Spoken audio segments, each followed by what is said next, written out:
seconds, little snagger. Okay. Or wait, I can just look on my phone, can't I? Oh, true. If you have your phone next to you. Yeah. We have all devices running right now, so Okay. none of us can check. You guys are pulling lots of watts. Yeah. Energy bill. I'll Venmo you guys later. This sounds good. I don't hear any feedback. I don't hear any feedback either.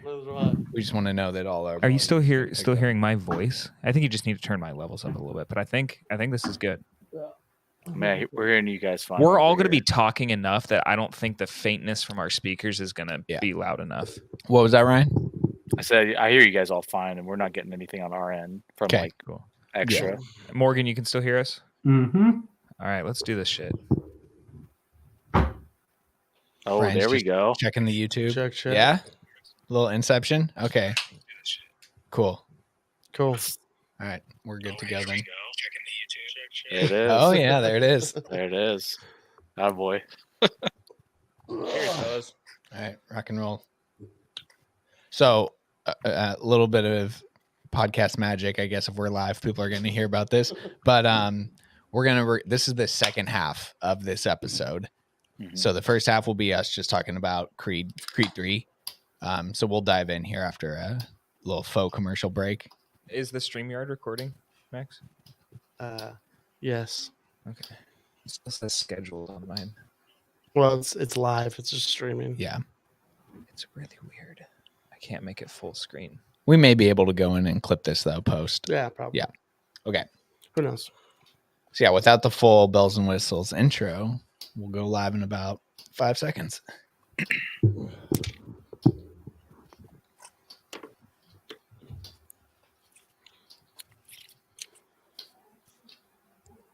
Okay, the time has finally come for us to cross off an episode theme that has been on our drawing board since we started this show. The sports movie is a tried and true subgenre that crosses over into so many bigger picture narratives. These films can be emotional, dramatic, and comedic. So with that in mind, we've gathered some of our funniest, most sensitive, and theatrical friends to help us in exploring this vast landscape. From the Hey Football Head podcast, we have Mr. Morgan Chun. Hello, excited to be on. And a longtime listener, first-time caller, Ryan Sandberg. What's going on, guys? It's been a long time.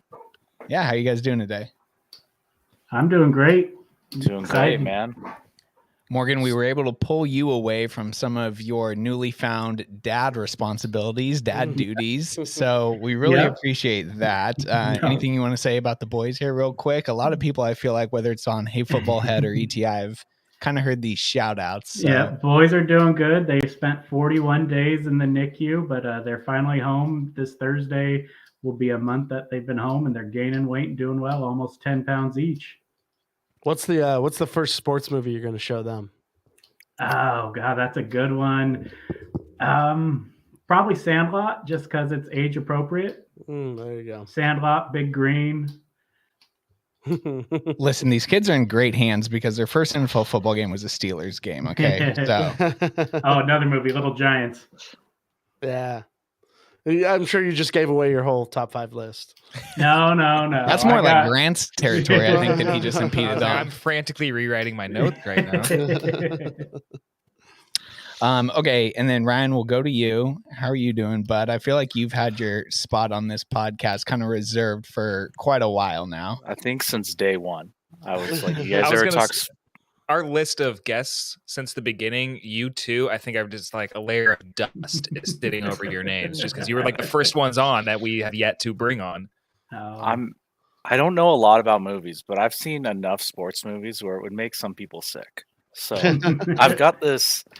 I've been thinking about this all weekend, and I was looking at you guys' letterbox, and I was like, oh well, just watching that. I gotta switch my list around a little bit, and was real strategic about it. Well, that'll be the fun thing because we did plan to actually have a third guest on here. And so some audibles may have to be called here live in game because I, for one, thought that our third guest, who shall remain nameless for now, was definitely going to be able to cover like the remember the Titans of the world and the miracles of the world. Some of those like after football practice specials that I was wondering if Ryan or Tim would have Miracle on there. I showed my wife our list, and she's like, "Miracle's not on there." And I was like, "Why do you know Miracle?" And she's like, "Every football player for Coach McKay watched that movie 3 times a season." Ryan's shaking his head. I don't think Ryan's got it. No, I don't just don't either. miss. I don't miss the Coach McKay like Tuesday specials. Yeah. Let's watch Miracle and let's And watch Godfather. and The Godfather over and over and over. Some pretty core themes there of teamwork and family. God, I damn, like it. I should have played football. Those are the movies you guys are watching. Damn it. Okay, well, so we've all gathered for one reason or another because the sports movie is something that draws us in and kind of connects us to the power of cinema, like what Ryan was saying. Hasn't seen or is that well versed in maybe the grand landscape of movies, but the sports movie rings true for whatever reason. Probably because these movies are formulaic, they can be a bit manipulative and even a bit cheesy, but we'll all be damned if they aren't equally as fun, as rewatchable, and even inspiring at their best, which is really, I think, the best part of these movies. So, Ryan, we will begin with you. Why do you like these kinds of movies? Oh man, just they resonate so well with what you're saying, where it's inspiring, right? And it can cross genres between comedy and some of the funniest movies are sports movies, right? And then also if you want like a feel good, like run a litter comes back to win it all type of vibe, like there's no better place than to turn sports movies. Plus my dad showed me all of them. Like that was always something that we grew up watching. It was always on TV. You know, my mom's favorite movie is Miracle, so that was constantly playing in the background of the house growing up. So yeah, that's these. Just it's hard for me to change a channel if they're on TV. They gotta stay on. Morgan, what about you? Same question. I mean, same type of thing he said. Inspirational is a big one. I'm a pretty upbeat person. It's hard to find a sports movie that brings you down. I mean, the only one I can really think of on top of my head is Rocky when he loses and Rocky 1. Also, they're relatable. Somebody like me, I don't have that big of an imagination, but watching a sports movie, I can see myself in that role. I can remember being part of a team, Sandlot playing basketball baseball in the cul-de-sac with the neighbors every Saturday. Things like that. They're just relatable, and you can imagine yourself being out there with them. Grant, what about you? Well, I mean, they kind of nailed it on the head there. You know, the inspirational side of things, the watchability, the rewatchability of them all. Ryan hit it on the head. Like my dad showed me a lot of these movies that are going to be on my list. Watch them with my family, movies that they still love. I also love like the formulaicness of all sports movies. Like there's usually like you have the coach character, but there's always like the sports trainer or the doctor. Like there's always like the medical guy that has a couple lines, but you know, he's just always there to show like the realism. Or in James Wood's case, in any given Sunday, he's predicting the future of CTE. Yeah. So there's just, you know, like you have, you know, the guys on the team that don't like each other, but then by the end, they're going to be the ones to like get it done. And so it's just fun to see, like rewatching some of these. They're like, oh, checking all these boxes. This is hilarious. And then like how you guys said, how it can bridge genres. There's a lot of great comedy sports movies. There's a lot of great drama sports movies.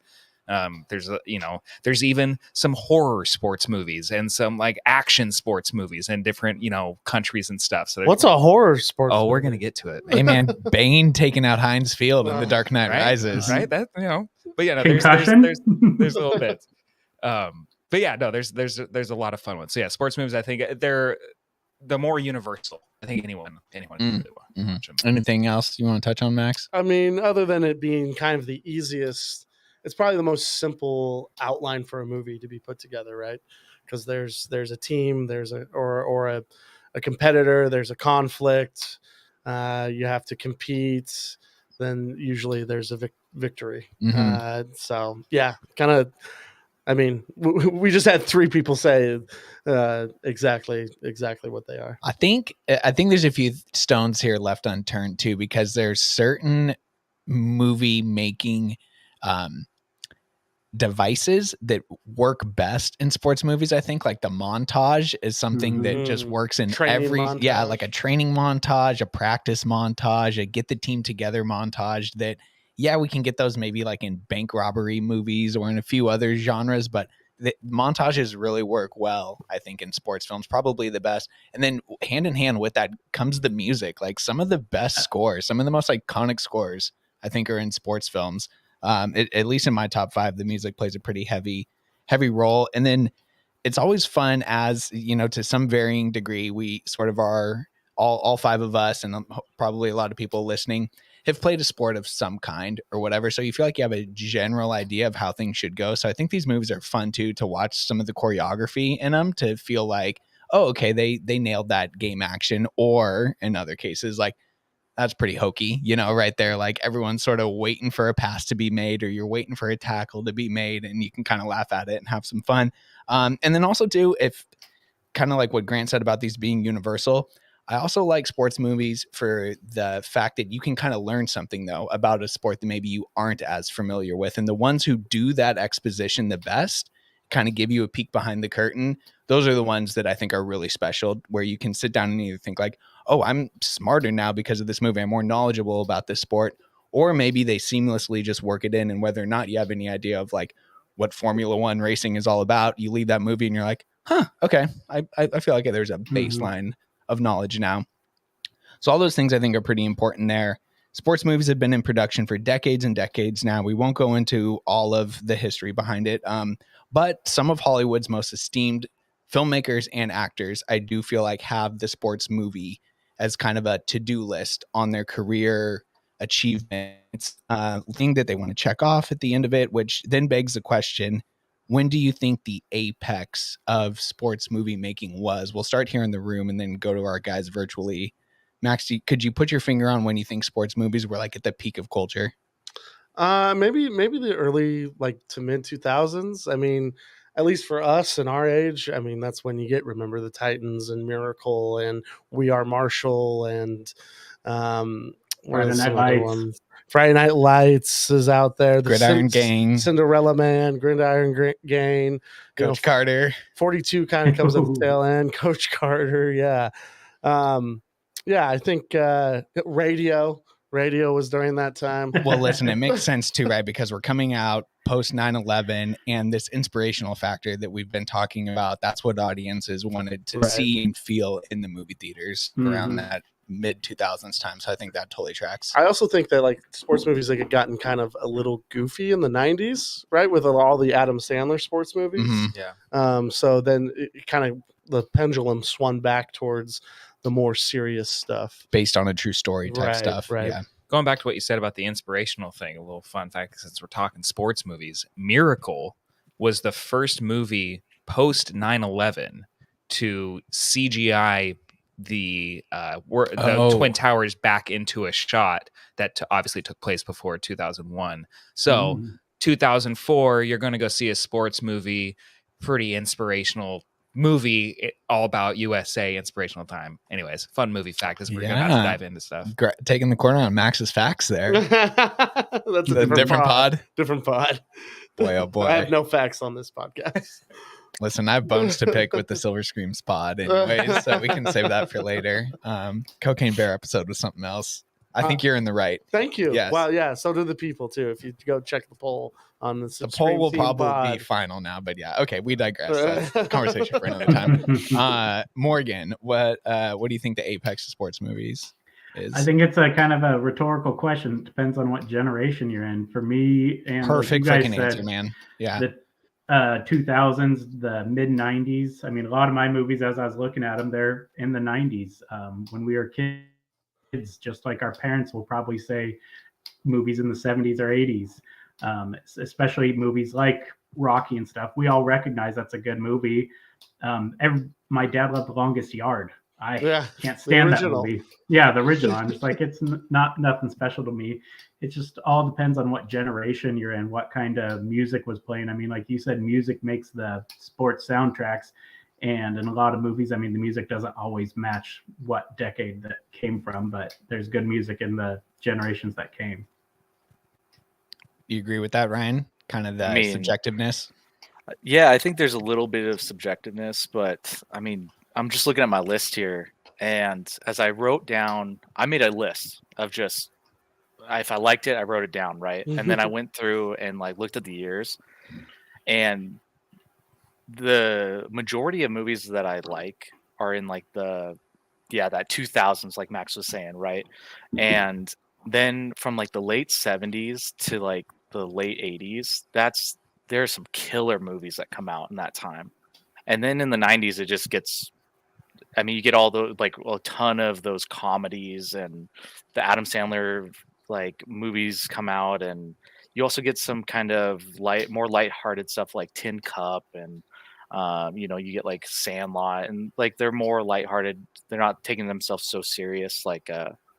And then you hit those 2000s, and everything gets flooded. It's so much, and you got to weed through the garbage a little bit, but there's a lot that comes out of it. I mean, like you just read off. So, which is honestly a great sign of the times that these films could open at the box office, and you kind of just needed that 1 star on the poster. Like all you had to do was put Sam Jackson, Coach Carter.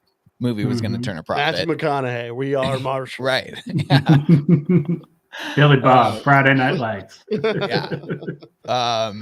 No, I think you kind of all hit the notes that I had. I do think that probably the first big apex, Morgan mentioned it, Rocky in 1976 winning Best Picture.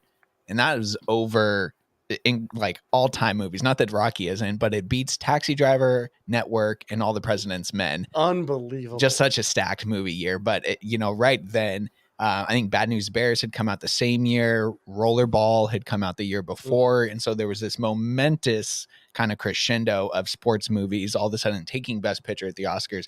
Huge deal. But then, yeah, I definitely agree that the early to mid 90s to kind of late 2000s, when like sports movies were in theaters, they were on the Disney Channel. You're getting all sort of like original stories that weren't based on true stories. And then, yes, that revert back to seriousness and the more grounded stuff, I think, is probably our most recent apex. But yeah, so I agree that it is a rhetorical question. It may still be to come. Who knows? Maybe there will be another momentous moment where a sports movie contends for Best Picture. We're starting to see it more with blockbusters now. So it's not to say that the Academy wouldn't be opposed to having something like this get recognized. Okay, so we're going to get into our personal top 5s now, starting at number 5 and then working our way towards our favorite. And we'll have you go first, mostly just because you're the furthest away, even though we're all on screen together here. But we'll have you go with your number 5. What movie do you want to talk about here to begin with? All right. So number 5 may be, I'll preface this list with 1 through 5 could mix like any day, right? Mm-hmm. And then, but I'm going to start with 1993's Rudy. And I feel like some of you guys may have had it, like some people probably have this number 1, right? But it really, it's Sean Astin, John Favreau, and Ned Beatty, just to like break it off, right? And then Vince Vaughn too. Like I didn't even know that was Vince Vaughn until I was like 22 or something. I still didn't know that was Vince Vaughn until now. Right. And the only reason it's lower on my list, and even some days it's not, is just how it's based on a true story, but it takes a lot of liberties, right? And I don't know how familiar you guys are, but like Joe Montana came out and was like, that's not legit. He was a freshman when Rudy was a senior, and he was just like, it was a joke to carry him off the field, and no one put their jersey down, yada, yada, yada. But the way that Sean Astin approaches this character, he like met with him, he like dove into his history and really tried to portray it as best he could, with obviously, making it more dramatic and entertaining, and just the overall feeling. Like when he opens that letter and he gets into Notre Dame, I like can't help but like almost tear up, because it's just like you can just feel like him getting worn down, and they just portray that so well. And then the way the music swells behind them, and it's like a nice day out, it's just like so heartwarming. And then the next scene is him just getting beat up at football like camp, basically, which I just the way they portray like how serious collegiate football is. It's legit, and they don't care if you live or die. They're just like, all right, you're just a runt. You're gonna help us practice. Especially in the early 90s. Oh yeah, for real. And at Notre Dame when they were like elite. So, but yeah, that's where I mean this. And my mom loves this movie. My dad loves this movie. It's one of those things where when it's on, I can't turn it off. But, yeah, I don't think this would be a legitimate sports movie podcast if Rudy wasn't included. So thanks for bringing it up. It's a good lead off hitter for sure. And Ryan is kind of the Rudy of our patrons. Isn't it? It's true. I really shouldn't be here. And then I bugged you guys enough to let me on. I had to have a bunch of other guests drop their jerseys off at the house. Yeah, But I'm here. We had a guest bow out. They're like, I'm not taking space from Ryan. Yeah. Rudy Ryan. That's good. Okay, Morgan, you're number 5. My number 5 is Cool Runnings. John Yeah. Candy, It made the list. Let's go. story of the Jamaican bobsled team. So true story. Jamaica didn't have a bobsled team. Winter Olympics. A bunch of their athletes that didn't make the Olympics for Summer Olympics sprinting. They decided to form a bobsled team with John Candy's character, who was kind of a washed-up guy that had been Team USA bobsled team coach and player, and was kind of kicked out of the Olympics and kind of was excised to Jamaica. Anyways, he starts a team up. He gets Jamaica into the Olympics. They were kind of the joke of the Olympics. And I don't think they took home gold, but I think they medaled. I'm not quite sure. Can't quite remember, but it was just a good story. Underdog story, funny.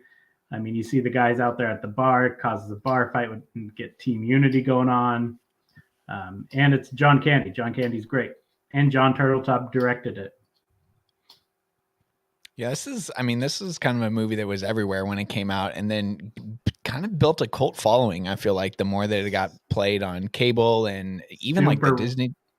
Go ahead. Super rewatchable. Very rewatchable. Yeah, yes, for sure. Well, yeah. I see power. I see pride. John Candy kind of had the peak of his powers too. Oh, definitely. As a comedian, I mean, this is an excellent one that was definitely on the TV as a kid a lot. Mm-hmm. Every Christmas, if I'm ever a part of a white elephant gift exchange for $10 on Amazon, I buy a DVD copy of Cool Runnings every year.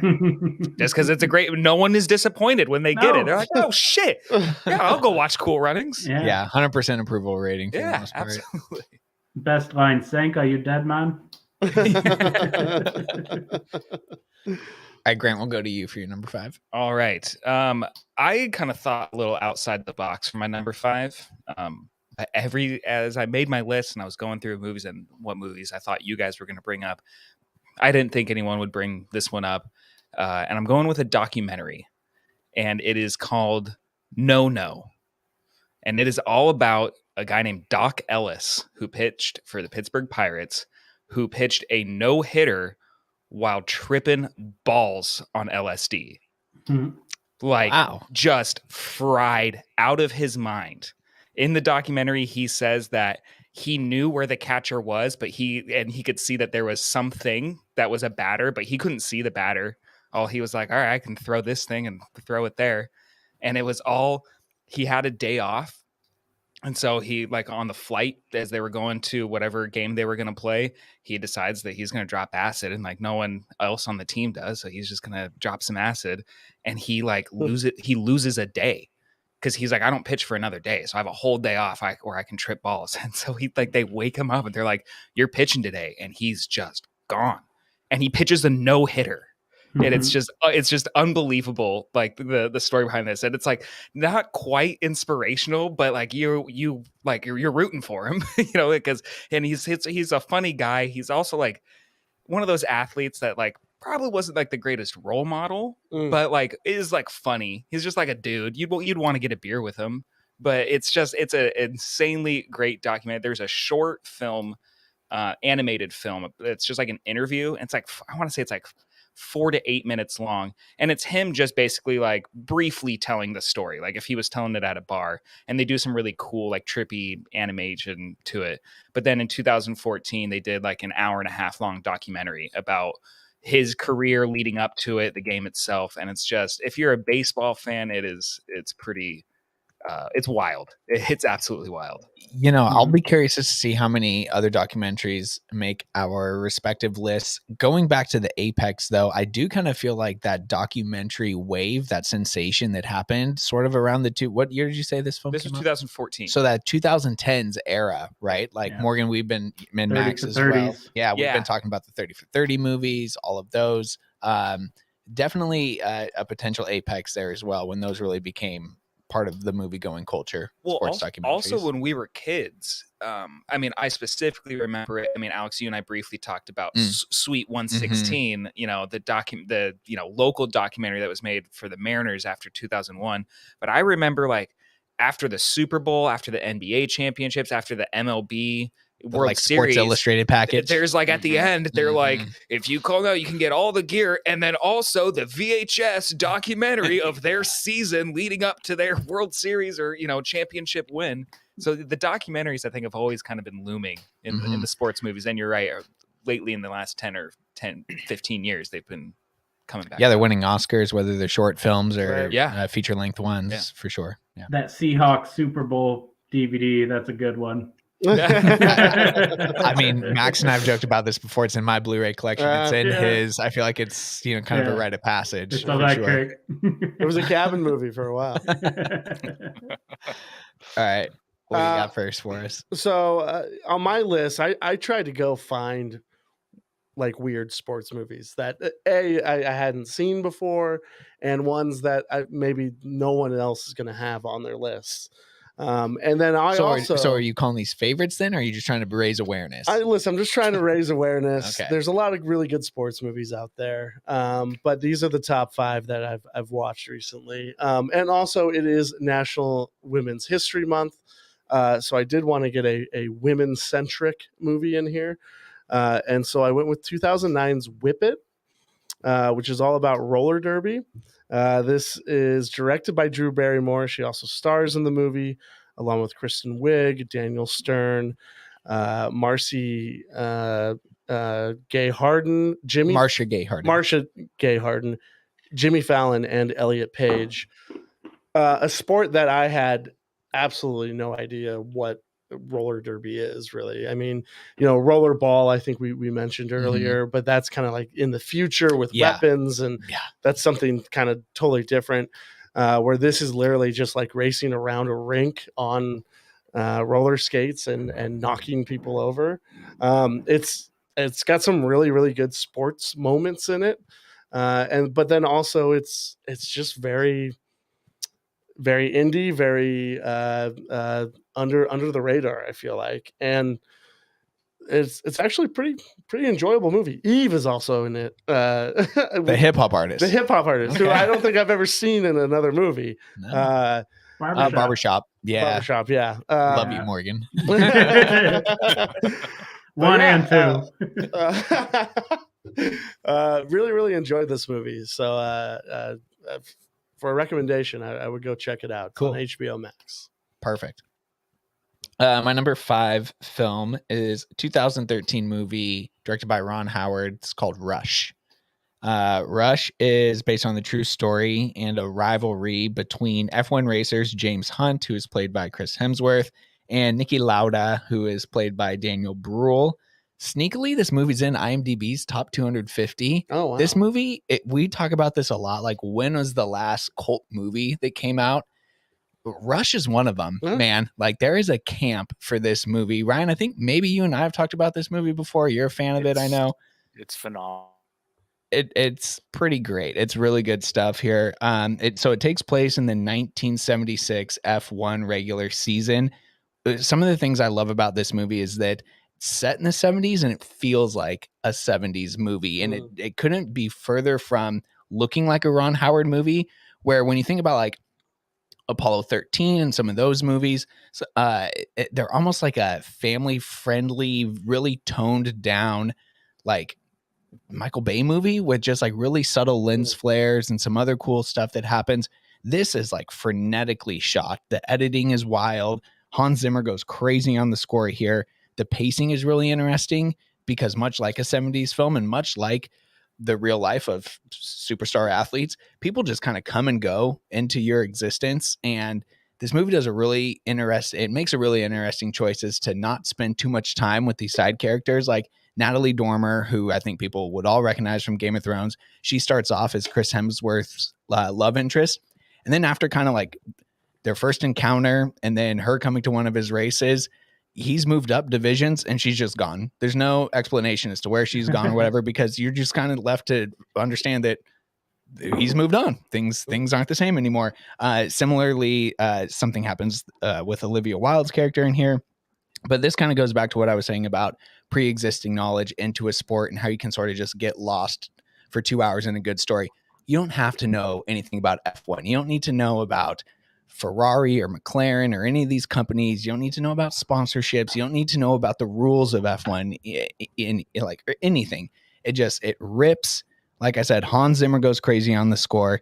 The racing action is really, really good. This is still when like you could get a couple hundred extras together to create a crowd before you just decide to CGI superimpose them in. So all of that stuff looks really good. At the end of it, you're rooting for both Hemsworth and Brule, no matter kind of whose side you're on and who you think is right or not. Lauda is this like really just kind of jerk, like he's very egocentric. He only cares about winning, whereas Hemsworth is like the pretty boy and he's on the magazine covers and he wants to win and all that stuff. So there is a dichotomy between the two racers that you can kind of draw a line in the sand on. But for the most part, it's just super enjoyable. Definitely underrated in Ron Howard's career. And honestly, I mean, I've loved this movie. I think when it first came on HBO, I watched it and I was just like, wait a minute, why is nobody talking about this? And it's continued to just grow in my estimation. Is honestly no hyperbole, one of the best movies of the 2010s. Like, I love this movie. So gotta recommend Rush, which is on Netflix right now, I believe. That's where I rewatched it. I saw a Letterboxd review for this that said this movie walked so Ford v Ferrari could run. Which I do think Ford versus Ferrari is the more like dad core kind of like everyman movie. Yeah. But this is like gritty. This is an intense film. All right, so our number 4 is in Ryan.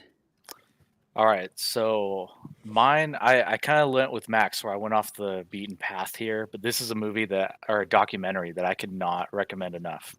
So 2017's Where Dreams Go to Die.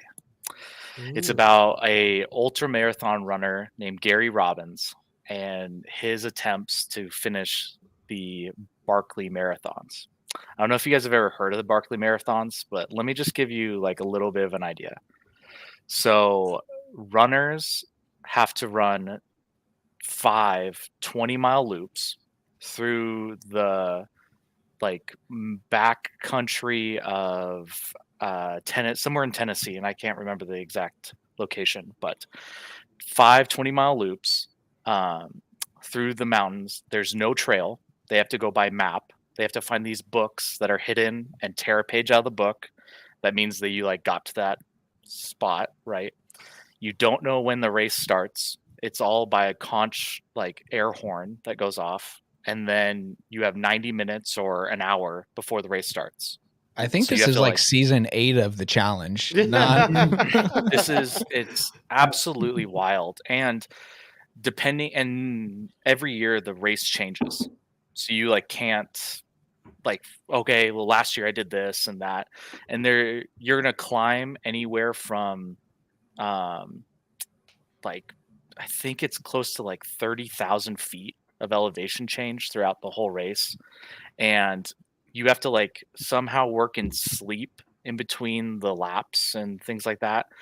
But so this movie follows Gary Robbins and his attempts to kind of go through the race and what he does to prep, and it throws you right in the first like 5 minutes. You're at his first attempt of the race, and I mean, the mental toll it takes on him throughout this race is you can just feel it. And they do a really good job of kind of just letting him race, and they're just like filming little spots of it, and then they do a really good job of just like, okay, well, what's your mental state like? Talk us through this. And you can see like his family's worried for him, and then it's all about, okay, well, now he gets to go back to the race because it's invite only. And it's just, I mean, they do such a great job of just like feeling the struggle and the pain that all the competitors go through. And also, just to give you an idea, only like 15 people have ever finished the race. Holy And you cow. have to finish the first, I think they call it the Barkley Fun Run, which is the first 3 miles. So 60-mile fun run. And you have to finish it within I want to say, I think it's like 24 hours or something along those lines, or 36 hours, because it's about 12 hours a loop. Yeesh. So it's, I mean, I highly recommend this movie or this documentary. It's a quick, I want to say like 80 or 90 minutes, and it's on YouTube for free. So check We it love out. all of Where- that. Yeah. Where Dreams Go to Die. It's an hour 16 minutes, 76 minutes in and out. But directed by Ethan Newberry. Definitely check it out. It's free. I mean, you can't beat that. That's Wow. great. Thanks for the rec. Yeah. All I've right. been waiting to plug that for a long time, guys. All right. So my fourth movie, 2011's Warrior, Yeah. Nice. UFC Solid one. movie. Great. Not a big. I mean, I'm not a big boxing fan. I respect the Rocky movies. Not super into UFC at all either. But Warrior spoke to me. You're not much of a fighter. You're No, especially now I'm a lover. with 2 kids. I'm a lover. Tom Hardy, Joel Edgerton, Nick Nolte. They Yeah. play this family, their last name Conlon. Tommy's kind of estranged from the family after the parents got divorced. He went with his mother. His father was an abusive alcoholic, and Joel Edgerton's character, Brendan, stayed with them. They both grew up fighting. Joel Edgerton has his own motives of trying to get money for his family. He's kind of a failed teacher, or I wouldn't say failed, but he just wasn't making a lot of money. And Tom Hardy's this former Marine that's just a badass with huge freaking tomahawks coming out of his neck. But Tom Hardy just wants to fight just because. And they both enter this contest not knowing, both of them haven't talked to each other in years. They both go into this UFC fight, and it's kind of a take-all king fight. And ends up being, of course, it's a movie, the two of them against each other in the championship bout. And not going to spoil the ending, but it's a great ending. It's kind of unseen. I didn't see it coming because one brother was ripping through the rest of the field, and the other brother was fighting through the rest of the field and barely making it. But it's just a great movie, inspirational. It's about family also, kind of connecting back with each other. It's directed by Gavin O'Connor, who did direct Miracle, but that wasn't that good of a movie to me. He also directs Anyway. The Way Back, which is another sports movie. He's kind of a sports director. That's a booze bag movie. But no, The Warrior is just a great movie, inspirational and badass. I mean, Tom Hardy was coming fresh off his build from being Bane, or maybe he was getting in shape for Bane during this movie. But It was right huge. before. Right Yeah, before. it was in the same context. Because I remember watching that and I was like, that's the guy from Inception? He was Yeah. tiny. But no, it's just a really good movie. Somewhat heartfelt, but just kind of a badass movie. That movie has so many good like adrenaline inducing Mhm. moments, like it's kind of goes off of some of the later Rocky films and the Creed films of like Yeah. you feel like you're watching this fight, and so you're Mhm. getting invested. And then that scene where Nick Nolte relapses, Oh, God. like just heartbreaking, and the drama of this film like really starts to come out, and it's perfect timing as then it leads into the brothers facing each other. Mhm. The timing of that movie worked really well, and then it has one of the best fight scene moments of all time where he knocks a guy out, and before the ref can finish the count, Yeah. he's already out of the ring, walking to the locker Yep. room, like Yeah, just super badass. I was just going to bring that fight up. Yeah, he walks Yeah. into the ring. That character had been talking shit the entire movie, and he just walks in, knocks him out after the 3 count to start the fight, and walks out. 3 seconds. Yeah. And I love that he has no walk-up music. Yeah. He just walks in, fights, walks out. It's great. It's gonna be interesting too. Did everyone see the clips from over the Of weekend Gyllenhaal. of Jake Yeah, The Gyllenhaal? Roadhouse. So we're gonna have a new UFC movie, or somewhat, Which is UFC. funny because whether it's like the final fight or not, we know that he's going to win by a flying knee because that's the video that went out. When I love that he's a character that's just obviously very arrogant, and Mhm. but, Oh, yeah. but then can back. Yeah, it that's up. got to be the beginning of the movie, right? Yeah, we'll see what the Mhm. whole flow is, but yeah, very interesting stuff. Yeah, that's good. That's good. All right, my number 4, bleeding in, it's in from documentary into the comedy realm. This is in my top 5 favorite comedies of all time, and it is one of those formulaic sports movies that just checks all the boxes that you'd want in either a comedy or a sports film, and that is Dodgeball, a true underdog story.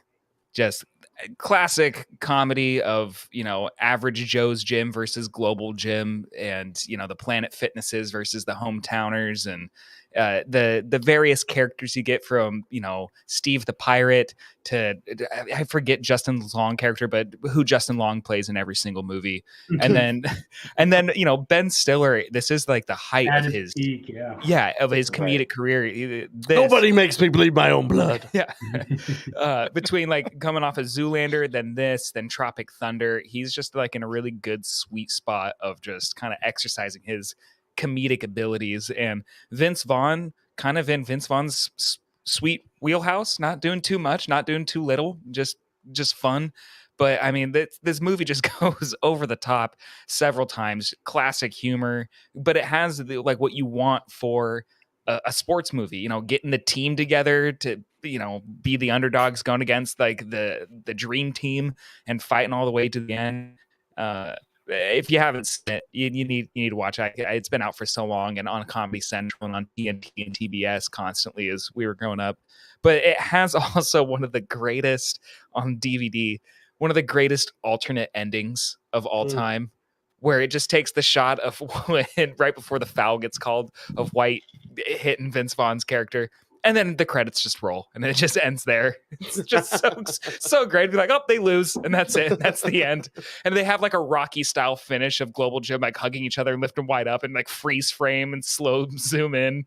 So it's just pure comedy of the late early 2000s. I was gonna say, yeah, this is in that DVD era where when the unrated version hit Hollywood Video, it's like, this is the one you want to watch. Yeah. Right. Yes, yeah, because the PG-13 one's great, but when they can just include a little bit more adult language and extend some scenes, this really becomes like a all-time comedy classic. ultimate quotable lines at sporting events in high school and college of just yelling out to other players like, you're adopted, your parents don't even love you. Just like stuff like that is just hilarious. And then even like Ben Stiller's like one-liners. That's a bold move, Cotton. Yeah, Jason Bateman and Gary Cole. Ben Stiller has this one line, and it's just the comedic genius of him and Vince Vaughn being able to work together, where he walks into a bar and Vince Vaughn just goes, "Oh, White, I didn't know Nazi camp got out this early. Did you decide to skip arts and crafts?" And Ben Stiller just goes, "Yes, I did." And they just move on. It's real quick. They don't focus on it, and it gets me every time. Those Nazi jokes. Oh yeah, Nazi jokes. Talk about 100% approval rating. In that sweet moment in history where Nazi jokes weren't relevant, you know? All right, Max, follow that up. Yeah, well, this is an exact opposite from a comedy, and we talked about this extensively on the Darren Aronofsky episode. But just one of my all-time favorite movies in general, and honestly, not even really. There's not a whole lot of sports action in this movie. It's much more of a human drama, but it's 2008's The Wrestler.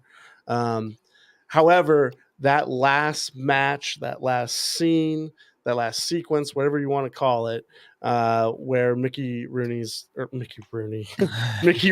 character. A little older. That would be great. Mickey Rooney just Be a green media fake. Yeah. Need to get AI on that. You know, he comes back after the heart attack, after the surgery, and it's just brutal and it's raw. Just some, also again, a weird sport, right? Like backyard wrestling or like lower, like Listen, this division is climbing the ranks here. Or this it's still a scene thing, is yeah. climbing the social scale here in Tacoma. I've seen it a Mhm. lot. Yeah, but just a really, really interesting movie, and again, just a great drama built around the sports theme. Absolutely. Ron McCauley, this was one that he really wanted to get a shout out. So it's great that it's in your top I'm 5. doing it for you, Yeah, Ron. I'm happy you mentioned it because it's on my list that didn't make the cut. Yeah. Mhm. Okay, my number 4 film from 1996. It's Jerry Maguire, directed by Cameron Mhm. Crowe. Of course, Tom Cruise, Renee Zellweger, and Cuba Gooding Jr. kind of at the core here, but also just like some awesome performance from 90s shooting stars like Jay Moore, Jerry O'Connell. Regina King also Mhm. pops up, like really deep bench in this movie. It's great. You want to talk about a quotable movie? This may be the most quotable film of the 90s. It's like this and Austin Powers, and for completely different reasons. Yeah. But I mean, show me the money, you complete me, you had me at hello. And then something I never connected these dots here but until this last rewatch. And this is probably the first time that I watched this movie in like 15 years. But when he gets fired from his agency at the beginning and he does the whole "who's coming with me" speech, Entourage completely lifted that with Ari leaving and then Lloyd being the only one who's like, I'll go with you. And he's like, yes, Lloyd, because when Renee Zellweger does it and he's like, yes, Dorothy, like it's literally almost shot for shot, the exact same thing, which if you're going to rip off somebody, who better than Cameron Crowe? I mean, you kind of have Cameron Crowe and Aaron Sorkin, who I feel like are these two extremely gifted screenwriters who have this just innate ability to, you want to talk about like being transplanted into a world and feel like you've learned a lot about it. Cameron Crowe, when he did Fast Times at Ridgemont High, you felt like that was lived experience from teenagers, almost famous. By the end of that movie, you feel like you know what it is to be a music journalist. And by the end of this film, even though it does something really interesting here that I'll get to in a second, you feel like you know what it's like to be a sports agent. So this is a little bit loose fitting because although football and the NFL is the focal point of the sports action and they ground it in reality, I mean, you're talking about real life players on real life teams, like Troy Aikman gets mentioned. And this is actually loosely based on the story of Troy Aikman's agent. So that's kind of another little fun fact that I found out here. But this movie, it does something really smart where it takes the romantic interest and the romantic subplot that most movies have and that kind of bogs them down, honestly, when you're just watching this for the sports action. This movie takes that and it puts that love story at the center. And then everything else just kind of comes naturally, like the Cuba Gooding Jr. And of course, he wins the Academy Award for Best Supporting Actor. So that tells you the depth that side of the story still had. But I just think that it was really smart for them just to lean in to the rom-com side of this and let the sports stuff kind of just let those chips fall as they may, because the strength of the script is great. The direction is really good. Cameron Crowe, for all the credit that he gets for being a great screenwriter, I think is an underrated director. And yeah, this movie just like charms the pants off of you. I mean, Tom Cruise, you actually buy the romance in this, which is pretty hard for him to do. Most of the time, you're just like, I don't know if you're interested in the opposite sex. I don't know if you know anything about sports. You know, like so much of this movie shouldn't work. Renee Zellweger, the brand of her just like sexual appeal is so odd, but you get it by the end of the movie. And I don't know, Morgan, who's Cuba Gooding Jr. in this movie supposed to be? Is he supposed to be like Steve Smith? Is he running rounds across the middle? Terrell Owens. No, he's not. No. He's small. He's like 5'8", and that's the whole deal. Is like he can't get a contract because he's not the prototypical wide receiver. So I'm just like, who's this guy supposed to be? But that's funny. You thought Steve Smith because that's who I kind of equated him to. Attitude, little guy. Yeah, exactly. And it starts out with the NFL draft. It does, yeah. I mean, this movie, it's a good peek behind the curtain. It's really Great solid. double feature with Draft Day. Mm-hmm. Don't know if that's on anyone's list, but it's gonna get a shout out at the end. Yeah, exactly. So yeah, shout out Jerry Maguire. Just if somehow you've never seen it, it's one of those movies that lives up to the hype for sure. All right, we're moving on to number 3. That's right. All right, I had a lot of trouble filling this spot. I'm gonna be honest, guys. So I went to like something my dad showed me. I think this is the first sports movie my dad ever showed me, and it's 1984's The Karate Kid. Mm, This nice. this movie just hits all the feels all the time, and I know there's a lot of controversy, like maybe Daniel's the bully and all that, and like I don't know if you guys have got delved into that, but Well, that's because of Cobra Kai, right? Now, Right. now that it's had a resurgence and made the bad guy a good guy now, right? So that's the hot take, huh? well, That's how even it on is. I think it was on How I Met Your Mother. There's like this whole inside joke that he thinks that Daniel Russo was like the bully because he comes in and just like steals the girl out of nowhere. Ralph Macchio And, is the worst, man. Yeah, right. And so but I mean, what I just love this story. Moving to a new town, right? This kid just like knows nobody. And then he starts hanging out with like the maintenance guy who just happens to be this karate master. And just it's so 80s because of there's no high school ever in the history ever has ever had a bunch of karate like as the popular sport. No football, no soccer. We're playing karate all day. So playing karate, fighting karate, doing karate. I don't know where that's, but I mean, just so the pacing of this movie, I really like where, okay, it starts off real slow and you're like, okay, this kid's going to go learn karate. And then turns out the karate dojo he goes to, they're like the bullies. And so he's got to look other places. And then, I mean, so quotable. So, I mean, paint the fence, like sand the floor, wash the car, whatever, wax the car, right? I mean, and then how many people have like you bust out the crane move? I mean, while you're by yourself or whatever you're doing, right? And just All the and time, then- all the honestly. time, Yeah. all the time. I mean, let's be honest, guys. Literally And just then- got a picture taken of me 3 days ago walking a dog doing the crane pose. So yeah. See, right? It's just iconic, right? And then I mean, Ralph Macchio's performance is whatever. It's a teenage movie, and so it's whatever. But I really think Pat Morita Marita.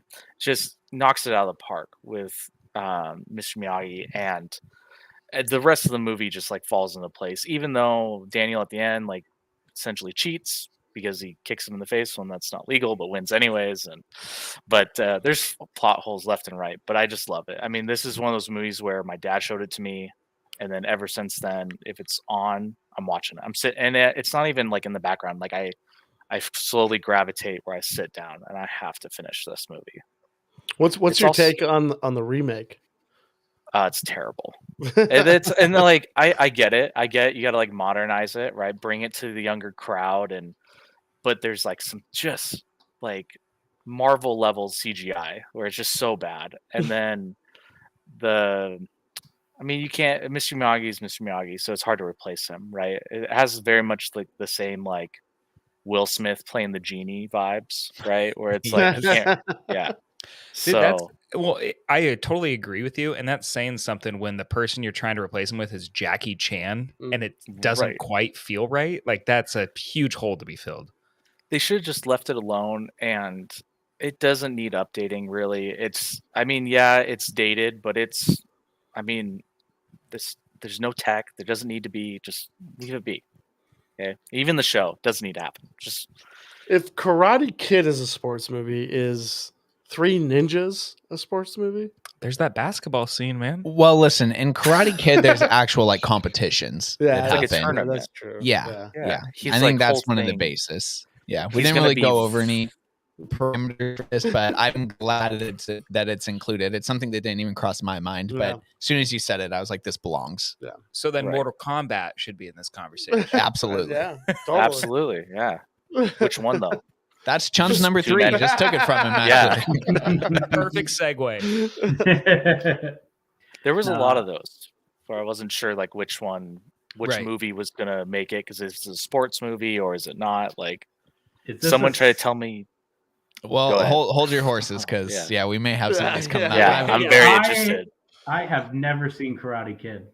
Really? Ooh, Whoa. That seems like one you would love, John. I Big think I Power Rangers would. guy. Yeah. No, I've never seen Karate Kid. I am interested in it. I mean, love Ralph Macchio in Entourage. Yeah, he does show up in Entourage too. Yeah. All right, go with your number 3 then, Morgan. All right, this is the lover in me, the romantic in me, love and basketball. We Thank kind you. of pre-negotiated, Morgan Yeah. and I, that if he included this, I'd include Jerry Maguire. So This is came out in 2000, directed by Gina Prince Bythewood, who recently directed The Woman King. Stars Omar Epps. I don't know how to say her name. Sana Lathan. yeah, Sanaa Lathan. Yep. Sanaa Lathan and Dennis Haysbert, the All-State guy, 24 president. President Palmer. Yeah. Don't you put Heat. Allstate He's above from that? Heat. David Palmer. Or Wayne Palmer. No, it's David Palmer. David, Yeah. yeah. God, we're just with an all-time mustache in this Yeah. movie. Yeah. Oh yeah. No, it's a story about love. It's almost unrealistic. I mean, it's two kids growing up, neighbors. They both make it pro. They both go to USC. They play basketball. They fall in love. One's kind of the star jock. One, because she's a female athlete, is looked at not right. But she kind of comes into her own right, and she actually is the one that has the better career. But Omar Epps is this young kid, like I said, falls in love with the neighbor girl, goes to USC, kind of a bad guy, I guess, antagonist or anti-hero. They kind of fight their love at the beginning, right? Like the first 45 minutes is them almost like not wanting to admit that they're perfect for each other. Mm-hmm. And then she takes charge. She's kind of coming up at USC, not the starting player, but she kind of makes her own niche and gets the starting role. He goes pro after his freshman year, doesn't have a good career, gets hurt in the NBA, and never pulls a makes it Mary again. Lee, tears the ACL. Yep. And then shout out. And then Monica Wright is her name. She comes out of USC and goes to the Los Angeles Sparks, and he's on the Lakers. She goes over and plays in Europe, and they hook back up and have a nice, quiet life together. The ending shows them he's at her game with their kid, and it's a happy ending. It's just all in all a good movie. It's heartfelt. There's a lot of love. Same reason why I say Episode 2 in Star Wars is the best movie. Oh. That's a different episode. Morgan, you're preaching to the choir here. No, it's I don't know what else to say about it. I mean, you have to watch it to see it. A lot of people won't like it. It's kind of long, it's drawn out, but it's a good story. I mean, the cultural significance of this film is incredible. Criterion added this to the collection like 2 years ago or something. So the weight behind it is super important. Sanaa Lathan, just an incredible performance. And then, Gina Prince Bythewood, I believe this was her first film too. So just an incredible directorial debut. All around, this is just an awesome movie. Yeah, like I said, we brokered a deal earlier. This would have been in my top 5 if I knew it wasn't going to be in Morgan's. So really happy to get this one in there. Oh yeah. All right. Well, my number 3 is actually a number 2, and what I think is one of the best sequels ever made, just because it feels like it is the second half to its predecessor's story. We've brought up the franchise multiple times already on this episode, and by already I mean for the first entire half. I'm talking Rocky 2, the one where Rocky beats Apollo Creed, gets the championship. It's a great build off of the emotional weight that the first one had of, the underdog story of, a no name getting the shot. And then this being the, a second chance at it, while also Rocky just adjusting to his life after this fight and what's important to him and what's not, and how fighting kind of blends into all that.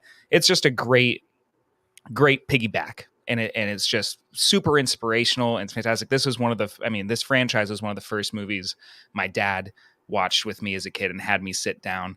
I don't know if it's the Italian DNA in my blood. I don't know if it's the fact that my dad showed me, but there's something about this franchise that just sticks with me. And the Carl Weathers, Sylvester Stallone, on-screen relationship throughout this entire franchise is fantastic. And I think the height of it is here because, yes, there is animosity, but there's also respect. And so there is some really cool, fun moments between them where the first one, Apollo is just, why am I doing this? Who is this guy? And then now, like, he feels he lost the first fight, even though he won because it was a tie. So he has a chip on his shoulder. And Rocky is just, he's Rocky. He just feels grateful to be anywhere. He feels grateful he woke up this morning. So it's just a great dynamic and the beginning of what 3 and 4 and 5 and Balboa and Creed 1, 2, and 3 do for this character, that it's just a great 1-2 punch, no pun intended, of Rocky 1 and 2. And then 2, just with that final scene of him winning, calling out to Adrian, the crescendo of Bill Conti's score. I mean, when I work out, the Rocky soundtrack is a good 30% of that playlist. So there's a lot to be said with that too. And then also you're coming off of, a story about love. I think Rocky 2 has the greatest on-screen proposal of all time, where Rocky just turns to Adrian and says, "Hey, what are you doing for the rest of your life?" And she's like, "Huh?" He was like, "Oh, I was just wondering if you wouldn't mind marrying me very much." And that's how he proposes. She says yes, and it's like one of the greatest, pure love stories ever. So Rocky has just, like I've said countless times in this episode already, Rocky has just a soft spot in my heart. So anytime I need a little kick in the pants, a little inspiration, Rocky 2 kind of, that Blu-ray gets popped in. What do you think Michael Corleone thought about Rocky marrying his sister? That'd be a really fun rabbit hole to dive down. Yeah. Did he kill him like he killed Carlo? I mean, Rocky's a stand-up guy, I think. And also it was Sonny, that hated Carlo. But anyways. Rocky's a friend of ours. Yeah, he's a friend of the family. Okay, this next one, my number 3, technically is a TV miniseries. So I'm totally cheating here. But I'm one of the hosts, so I get to cheat. Because this movie came out in 2020, or this series came out in 2020, and kind of saved a lot of people, like in early pandemic times. And it's The Last Dance. I think it's honestly probably one of the greatest pieces of media and storytelling that we've had, as far as any sort of original streamer series that's happened, any sort of true story documentary. The fact that they had the foresight, and of course, The Last Dance, if you don't know this is about Michael Jordan. It's a documentary about Michael Jordan, but also for some reason in that last season of Michael Jordan's career in Chicago, they had a film crew just follow everyone. To have the foresight to do that in 98 and then not immediately release it in 98 it just blows my mind every time I watch it, because the behind the scenes look you get at who might be the best competitor we've ever had in sports is just bar none. Well, and it pairs so nicely with the current footage. Yeah. With having all the stuff on the tablet for him to go back and look at things. Right. You get this. It's such an interesting dynamic where no other documentaries ever really had that. Right. Yeah, and I'm sure more and more documentaries will start to do that. But It's yeah, almost like a new format. The gimmick, to show him what was happening at that time with these interviews and whatnot. Just fantastic stuff. A show that again, we were all in the pandemic when it came out, in the height of the pandemic. I remember buying a VPN so I could go watch it on Canada's Netflix or whatever Netflix it came out on my phone. Every Sunday I was there on my phone, laying on my bed, just watching this, because I was just riveted by it. Yeah, this is one of the rare times where a documentary created the water cooler conversation. Right. Where it was every week. It was like a Game of Thrones eventized moment where it was did you watch the new episode? Yeah. You got to talk about it. Yep. And it's it's a piece of media that I've gone back to many times since it's come out. I love that it lives on Netflix. I don't know if it has a physical copy. I hope one day they release a physical copy of it because I would love to own it. It also reminds me, it pairs nicely with Ken Burns's baseball documentary. I think those are two like just really important pieces of sports history that should be put into a museum. I was going to say at the end of the episode that Ken Burns' baseball should just be the unanimous number one, It's- and we I should mean, just it's kind of fantastic put it as in the well. echelon Yeah. of. Yeah, but yeah, I love this movie or this series, whatever you want to Yeah. call it. And as far as documentaries go, I think it's one of the best.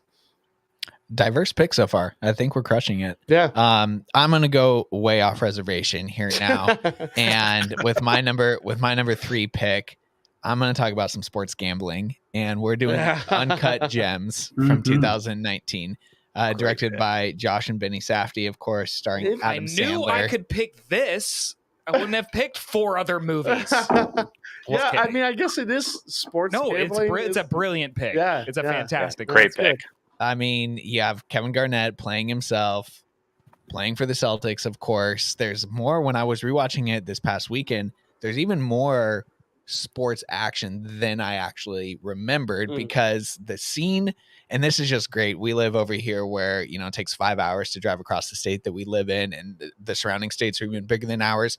But I just love the fact that when we're trying to track down KG in this Opal, and Adam Sandler is hounding Lakeith Stanfield's character to get him back in contact with KG. And he says he's at practice in Philly. Sandler's just like, well, we're getting in the car and we're going to Sixers practice then. And that scene is just hilarious when he walks into the gym and he's fucking around with Rondo. Even though we never see Ray Jean, but he gets the shout out and everything like that. Really funny stuff there. But yeah, I mean, going back to what I said at the top, where I love a sports movie that can teach you things. Now, I've learned the hard way about parlays and all that stuff here recently. Shout out to our friends at the Emerald Queen Casino. But this Sponsor this podcast, yeah, please. this movie was the first real time that I ever heard about like parlays and the different sort of sports bets that you could make. And there's just nothing better than listening to Sandler lay down that line, that like 6-leg or 7-leg bet that he does, whatever it is, where he's just, I want Garnett I want Celtics on the tip. I want Garnett rebounds. I want Garnett blocks. I want the points. I want the Celtics. And it's just like, I get jacked up right now thinking about it. We think of this movie as obviously just a Mount Rushmore performance from Adam himself, but also just being like this anxiety attack of a movie, this panic attack of an experience to watch. But when you just think about it for the gambling aspect and the NBA aspect, I mean, like, this is our drug of choice here is adrenaline when it comes to these movies, and this film freaking delivers on all those levels. So yeah, when I was really trying to think about where I could have some fun, I was like, do I put this at 5? Do I put this at 1? Where do I put it? So kind of landed right in the middle at number 3, but had to get Uncut Gems in here. I think this movie has, whether it's a sports athlete playing himself or a sports athlete acting, this has the greatest line delivered by an athlete on film. And just how KG says the line when he's showing him the Opal for the first time, where he goes, "Now, why would you show me something if I couldn't have it?" And just the way he delivers that, I was like, God, this is amazing. He's fantastic. He really is. Also, if you love this movie, and Ryan knows this because he's a faithful patron, go to our Patreon because this was the first bonus episode we ever did, and we did a watch-along with Uncut Gems, And that was where we do a commentary over the movie. It's great. It's fantastic. And what's really, go ahead, Ryan. I was going to say it's a great first time watch along. I had never seen the movie before, and I just was like, okay, this is a good excuse for me to like sit down and watch along. It's fantastic. Fun. That's good to hear. That's cool. Oddly enough, a movie too that, like, if people are talking about the movie while you're watching it, there's a lot of like non-sound downtime to where it doesn't take away from what's happening on screen. And if anything, that's like a great film to, not our commentary, well, yes, our commentary, but also like the director's commentary. That's great to watch for a first time because there is a lot of just anxiety inducing silence. Great score too. Absolutely. Yeah. Absolutely. All right, getting towards the top here. What's your number 2, Ryan? All right. So my number 2 is 2003's Seabiscuit. Oh, He went there. okay. Oh. You cheesy motherfucker. Off to the I- races. I love this movie. And even like when I told my girlfriend that this or my fiance that Yeah, this is what I was doing. Sorry, congratulations. had to drop that. Correct yourself. When I told her that this is what we were doing, she's like, "So Sea Biscuit's on there," and she called my number 1 and my number 2. Like, Oh boom, boom. wow. So, but yeah, so based on true story, takes place during the Depression. It's just about one of the greatest racehorses to ever race in the game. Kind of an underdog story between the horse as well as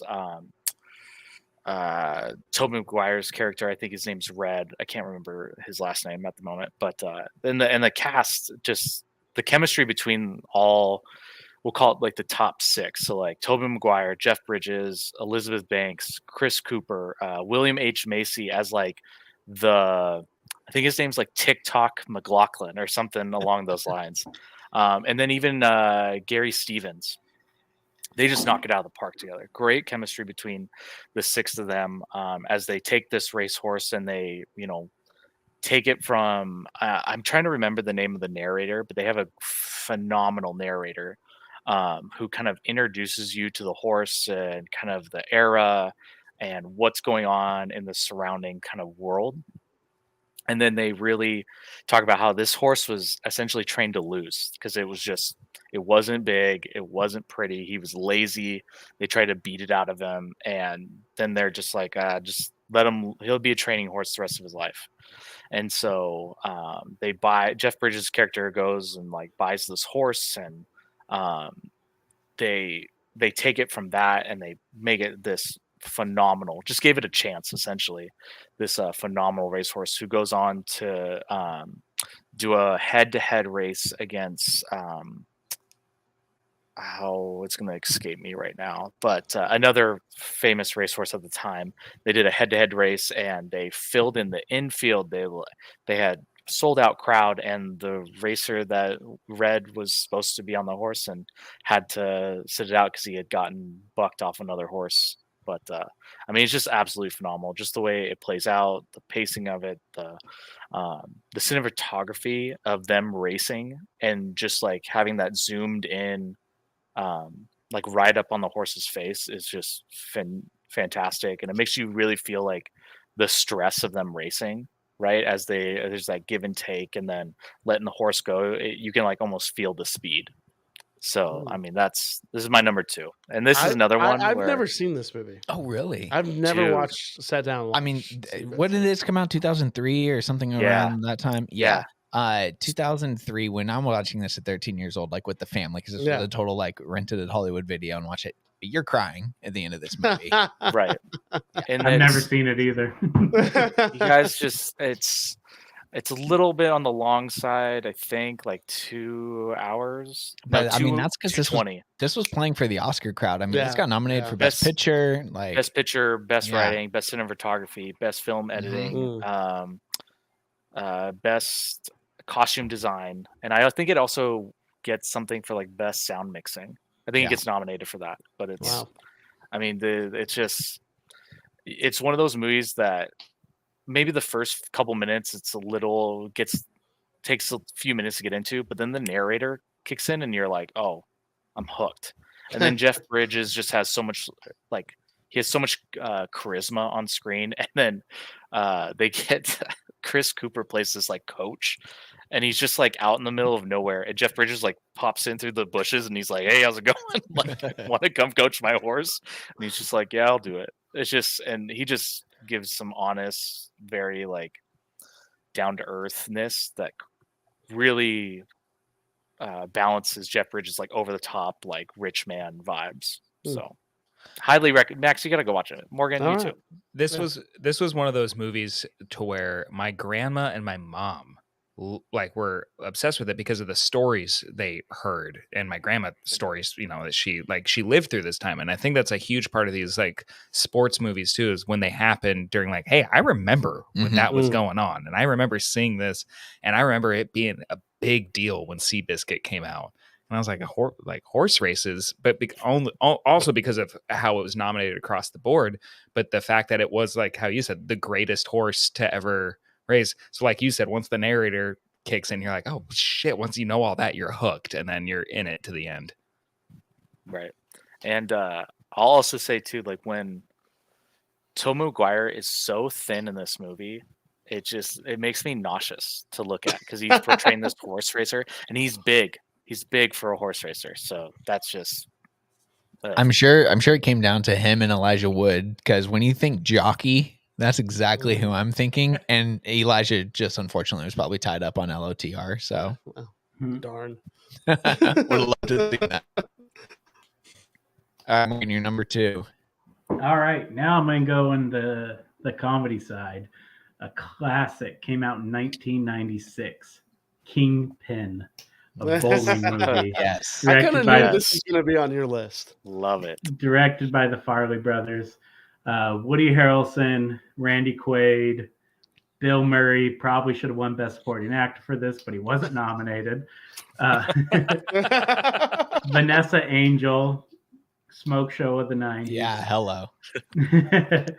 Woody Harrelson plays Roy Munson. He's a bowler coming out of high school, kind of I wouldn't say a know-it-all, but he was like the best up-and-coming bowler. Goes to a bowling alley with Bill Murray's character, Burt McCracken, and hustles some guys for some bowling or in a bowling game, and hustles them for their money. And they end up taking his hand off, sticking it into the, I don't know what you'd call that, the bowling where the ball comes out of. Yeah, like the return shoot or something. Yeah, they stick the his one hand. time when we needed Tim on the pod, actually. So they stick his hand in it and takes his hand off. And from then on, the movie starts out kind of again showing him having his life not being what it was supposed to be as a professional bowler. He's got a rubber hand. He lives in a kind of a crappy apartment, has a weird landlord. They ends up banging just so he can live there. Good scene. Anyways, he goes on the road. He runs into Ishmael, played by Randy Quaid, who is a what's the word? Amish. And he takes Ishmael to Vegas to go into sports happen. He takes Ishmael to Vegas so they can enter him in a bowling contest for some money, and just the games start from there. It's crazy. It's funny. It's hilarious. Bill Murray is this hotshot bowler with crazy hair. He's got a rose in his clear bowling ball. It's just off the wall. It's hilarious. It's rated PG-13. There's no way this would be PG-13 today, though. No. This is like PG-16. Like it's so close to R. If there was ever an unrated version, I would buy it. No, it's just a super funny movie. It's good come up, good story at the end. One of the funniest scenes, well, not sports related, Woody Harrelson's is at the farm with the Amish, and they ask him to take the horse's shoes off. So he cuts the horse's hoofs off. It's just a off-ball sports funny movie. It's a great pick. Yeah. I love this yeah. movie. This movie's so funny. I'm really glad it's on someone's list. It was like on the outside looking in for me. Yeah, I still haven't seen this one, so And- I feel like I'm the Well, and we don't just, I mean, it's like this and The Big Lebowski. We don't really get bowling movies unless they're funny. And so that should tell you something just kind of about the sport and the humor behind it. Alternative sport movie. Yeah, right? Yeah. No, that's a great pick. All right, Grant. All right, my number 2, going kind of how Alex described Jerry Maguire. This, I mean, it fits this perfectly of kind of a sports movie that's a little more behind the scenes. One of my all-time favorite movies, some of the best cinematography you'll ever see in your life, thanks to Wally Pfister, Moneyball. The story of the 2002 Oakland Athletics breaking. I'm so surprised this isn't your number 1. Well, you'll see what my number 1 Yeah. is. Just a second. But I mean, honestly, number 1 and 2 were just constantly going back and forth. But yeah, 2002 Oakland Athletics breaking the single season win streak record. Pretty amazing stuff. I remember being 12 years old, off of the height and disappointment of the 2001 Mariners season. But I remember watching the Oakland Athletics doing this on TV with my dad and just being like, are they going to do it? Can they do it? Can they go one more game? And just how, like, holy crap, these guys are doing it, not knowing the story behind it, not knowing what went into that.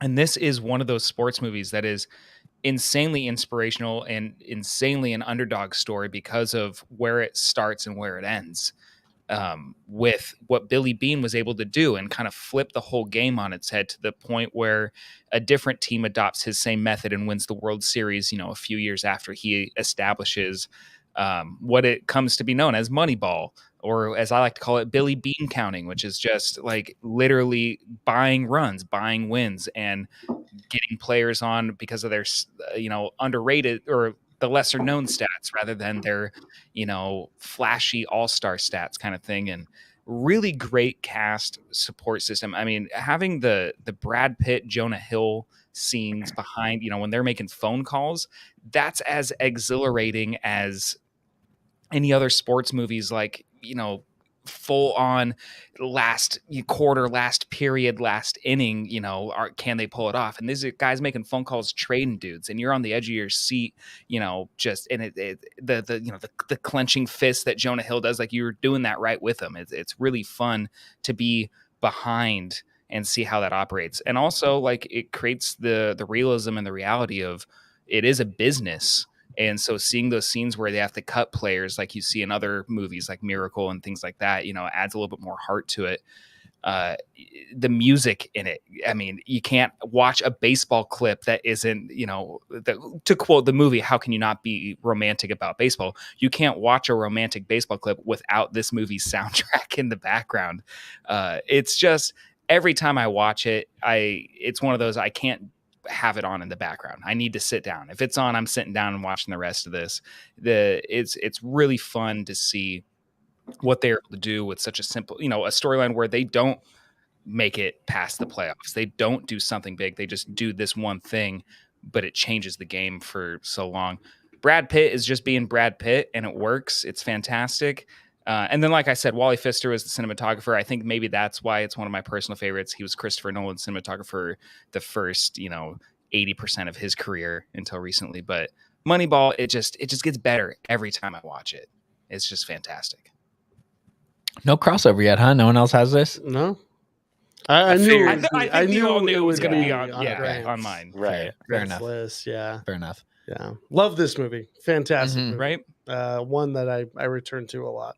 For the Spike Jones parenting. I was going to say, right? I was just about Yeah. to bring up the Spike Jones, Robin Wright pair. It's a great Good stuff there. scenes. Yeah. Yeah. My number 2, again, a movie that I watched for the first time this week that really, really surprised me.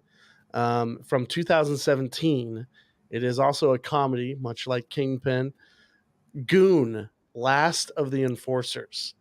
This stars Sean William Scott as a hockey player.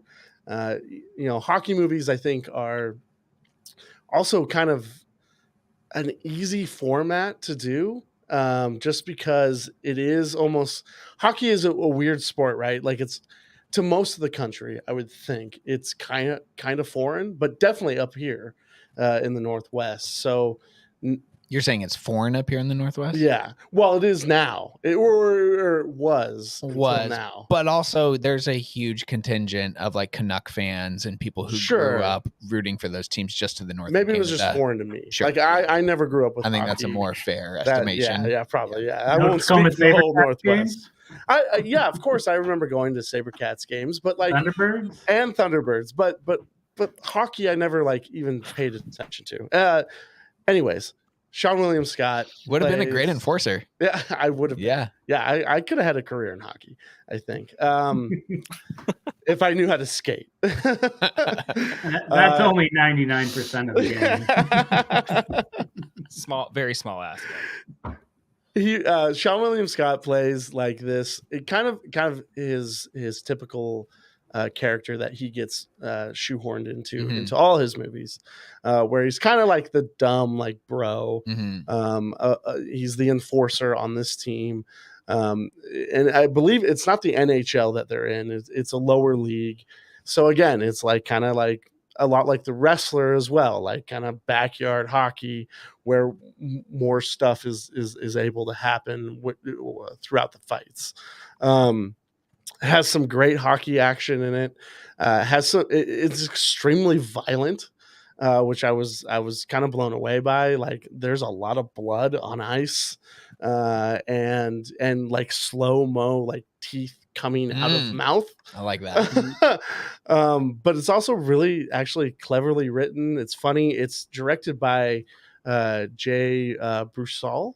Is that how you say his name? He's also an from the actor. Apatow crew. Yeah, from the Apatow crew. Bruchel, Bruchel. He writes and directs. He also is in the movie as a character. Also stars Allison Pill and Levi Schreiber. Levi Schreiber is kind of this old head goon in this league, and so Sean William Scott is the new kid on the block who like takes the goon mantle from Levi. And I'm about Liv. Liev Schreiber? Schreiber. Yeah. Someone else who just should probably just win this podcast, Of because we course, could go Hard into Hard Knocks. Knocks and HBO boxing and all that stuff. Yeah. So he's the just, voice of he's- such great narration. Yeah, and he is like your typical, like he looks like a hockey player. Oh, absolutely. He's got the long like mullet he's got going the on. mutton chops going on. Yeah, got the handlebar mustache. Yep. Yeah. But yeah, again, just really, really great. You know, this team is not very good that Sean William Scott is on. Of course, once he starts like getting playing time and like defending his players, they start to rise to the ranks, and comes down to the ultimate showdown between him and Lee's team, who is like the perennial champions.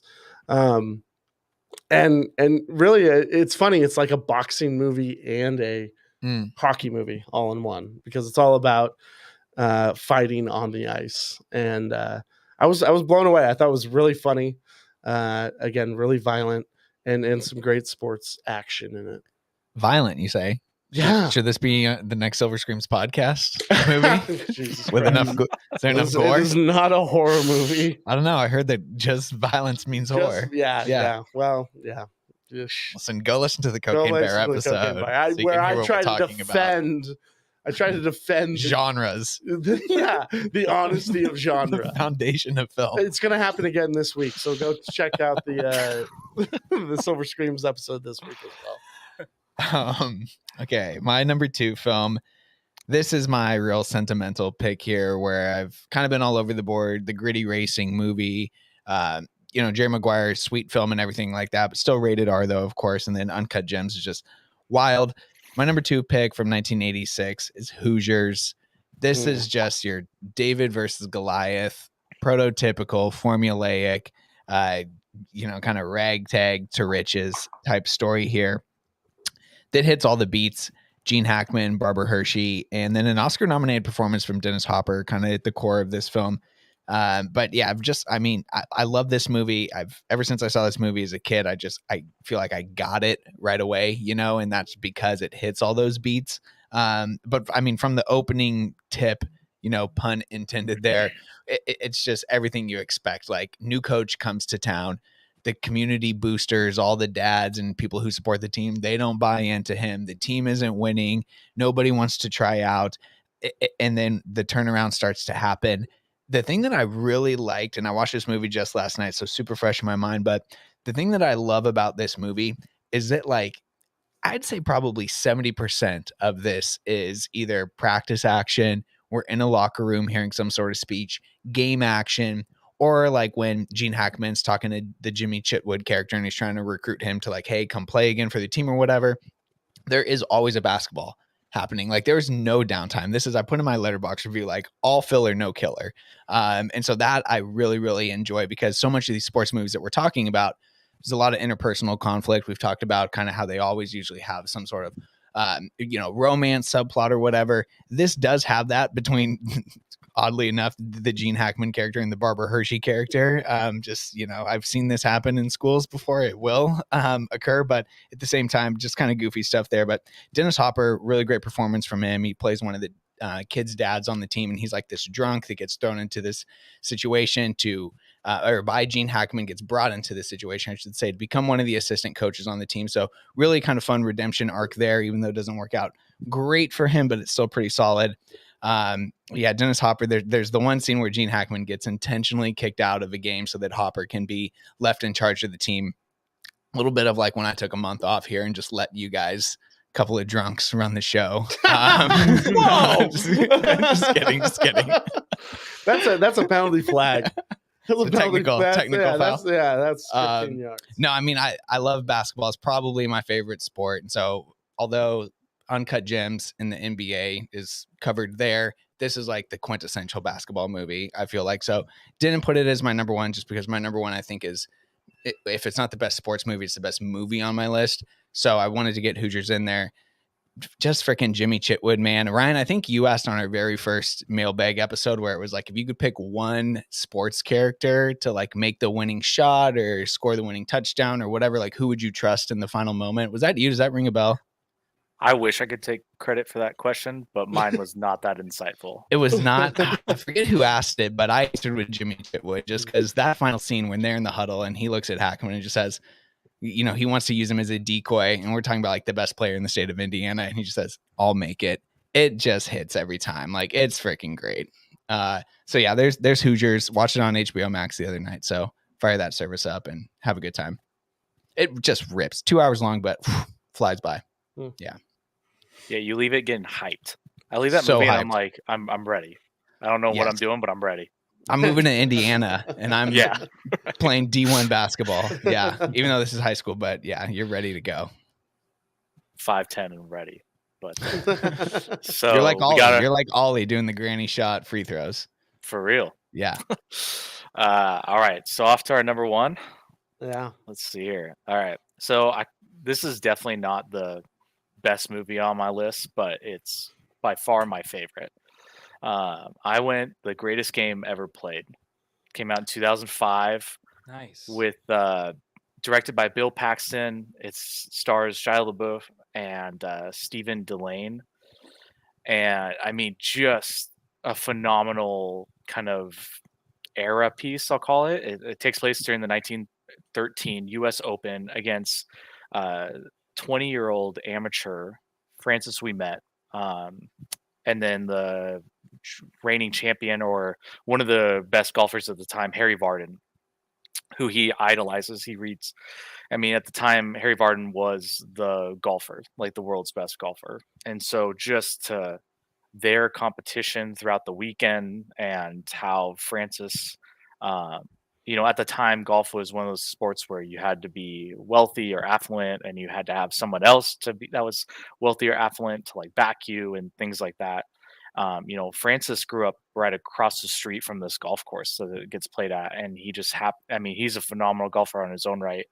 And then they just tell him, no, you're too poor, get out of here. Caddies don't play golf. And he just, he gets an opportunity to go play this, and just it just makes you feel so good. And they do a lot of great stuff with the cinematography. About, Harry Vardon talks about how when he steps up to a tee, everything else disappears. And so like first the crowd fades away, and then the hole zooms right up to them, and then the next shot is the ball like dropping on the green.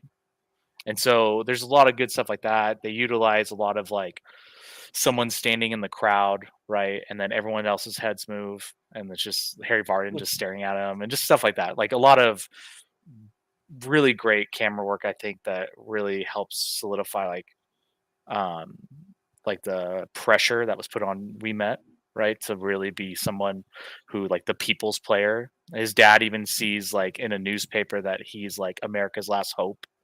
And like his dad, who like doesn't agree with it, is starting to come around finally, and he's starting to realize that he's not just doing it for his own, just because Francis wants to, but more he's at this point where he's got to do it for America, which is really patriotic for a golf movie. But and also there's a person in this movie, and I think his name's Stephen Marcus, and he plays Ted Ray, this big, like, drunk bloke that just is known for power. That was his whole thing. He was wild off the tee box, but would get into the trees and slam a ball as hard as he could. And he used to do a bar trick where he would stack like books and hit like in a bar, a crowded little pub, and would try to hit a golf ball through him because he had so much power. So, I mean, this is one of those movies that it comes on and I'm glued to the screen, and I could probably quote the majority of it too. And I was wondering what golf movie you were going to put on here. Because you knew it would be number one, too. Well, you see the clubs in the background. I mean, Ryan is one of the biggest golfers that I know. I'm addicted. So, I was waiting for It's a Beggar problem. Vance. There's I debated between a couple, and I didn't want to, when I made my list too, I didn't want to do like a bunch of golf movies or like, you know, a bunch of Disney movies or whatever it might be, right? So I was very meticulous about the sports I chose and where this landed. It just felt right. And then like the relationship between the little kid who's his caddy and Shia LaBeouf is like great. There's a lot of like kind of comedy that takes attention out of like more suspenseful scenes. There's some great scenes that they do in the rain where they show like how wet it got and things like that. And they take a lot of it's based off a true story, but they take a lot of what's the word? Liberties. Thank you. They take a lot of liberties with the story, but it makes for a really good movie. And it's, I think it's 2 hours on the dot. You've sold me. This sounds pretty good. Yeah, I'll watch anything with Paxton in it too. Well, yeah, and if he directed, I mean, come on. Yeah, right. So, and it's also, if you get a chance, Mark Frost wrote the book it's based off of, and that's really, really good. Mark Frost, like the Twin Peaks Mark Frost? I probably. Who knows? Maybe. Yeah, Twin Peaks. Yep. Yeah, no, they're not what they seem. Hey, now I like it. I'll tell you what, I was in a Twin Peaks bar this past weekend. I have to tell you off mic. Okay. Well, Ryan stayed true to form with a golf movie at number one. Chun, do you have the U at number one? So I was about to hot route to the U part 1 and 2 because I was worried Ryan would have my number one sports movie as his number one sports movie. But I will say my number one sports movie. If we could do documentaries, the U part 1 and 2, great. Go watch. It's the history of the U, winning championships. If you don't like us scoring, stop us. I can only coach my guys. Yeah. But no, my number one sports movie, Varsity Blues. I talked about why sports movies are important to me, why I like them. They're relatable. I played high school football. I partied. I did lots of dumb shit. This is Varsity Blues. That's the tagline for Varsity Blues. Yeah, it follows a high school football team with a bunch of guys that just party it up, have a good time. John Moxon's the backup quarterback that gets his time after what's his name? What's Paul Walker's something Harbor? I think it's Jake Harbor. Oh gosh, Matt Harbor? No, I don't know. I'll look it up. I tweet about him like every couple of years. Yeah. The 5-pack Harbor. Yes. Anyways, James Vanderbeek plays Jonathan Moxon. Paul Walker plays something Harbor, who's the all-star state quarterback, full ride to Florida State, tears his ACL. Lance Harbor. Harbor. Nice. James Vanderbeek gets in. John Voight is the coach. He's the hard ass. Bud Kilmer won 7-8 state championships, undefeated. Then you got great supporting characters. Scott Kahn plays the wide receiver. Billy Bob is the big fat guy, offensive lineman, number 69. Then you got Tara Reid, high school hottie. Yep. She does the whipped cream bikini. I mean, the movie's unforgettable, especially for a young kid in his middle school years.